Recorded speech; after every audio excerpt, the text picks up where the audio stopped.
Gaza into Israel, as well as those airstrikes going the other way. So they are the three main feeds of pictures, live pictures, that we're keeping across here, the building. Right, we can get the latest now. We can speak to Eylon Levy, an Israeli government spokesperson in Tel Aviv. Thank you very much for coming on the programme. Good evening. Thank you for having me on. We've just seen the live pictures there. Could you talk us through, if you can, why now this escalation? On October 7th, Hamas declared war against Israel. It's a war that began with the horrific massacre that murdered 1,400 people, injured 5,000, took 230 people hostage, has continued with 8,000 rockets on our cities. I've had to run to a bomb shelter twice today. And it's a war that Israel is determined to win, and determined to win by totally defeating the Hamas regime inside the Gaza Strip, just as the international community closed ranks against ISIS. We've been very clear. We can no longer live with a terror enclave on our borders controlled by a jihadist organization sworn to a second genocide of the Jews, a jihadist organization that on October 7th burned, butchered, raped, tortured, mutilated its way through southern Israel.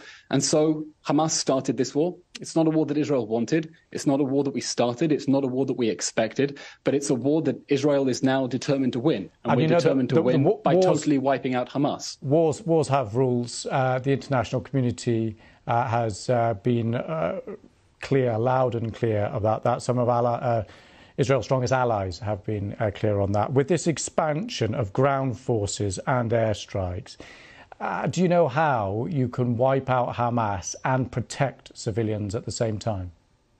Israel takes its obligations towards international law and the laws of war very seriously. That's why we're doing everything we can to minimize civilian casualties in Gaza, despite Hamas's best efforts to maximize them.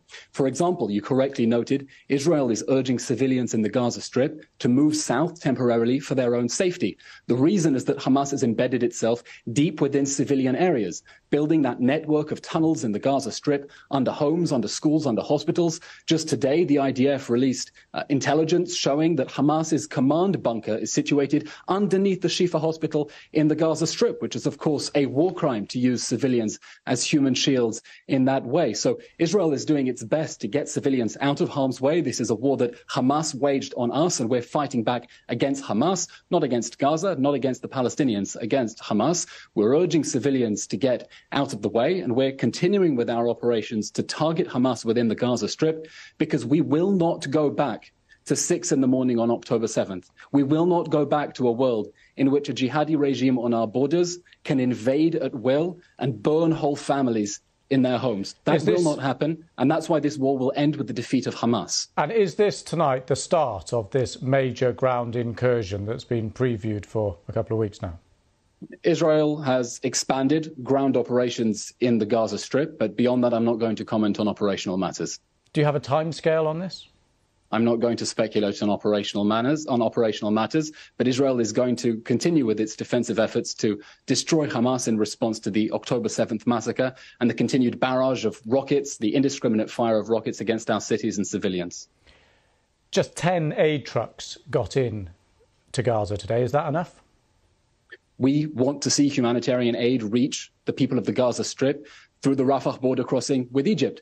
The crossings with Israel were, of course, destroyed in the October 7th massacre when Hamas fired rockets that took out the power lines that were providing electricity from Gaza, entered the Erez crossing and butchered everyone there. So the prospect of aid entering through the crossings that Hamas destroyed on October 7th is not viable. We want to see it enter through Egypt. We only have one condition: that the aid not reach Hamas, that Hamas not exploit those humanitarian corridors in order to rearm. And that is our right, in fact, our duty under the international laws of war, to facilitate humanitarian aid to the people of Gaza, as long as that is not exploited by the enemy that declared war on us on October 7th and continues to indiscriminately attack our people with barrages of rockets. Okay, Mr. Levy, thank you very much for coming on the programme. Thank you. Thank you very much. Anytime. Just as we were talking there were more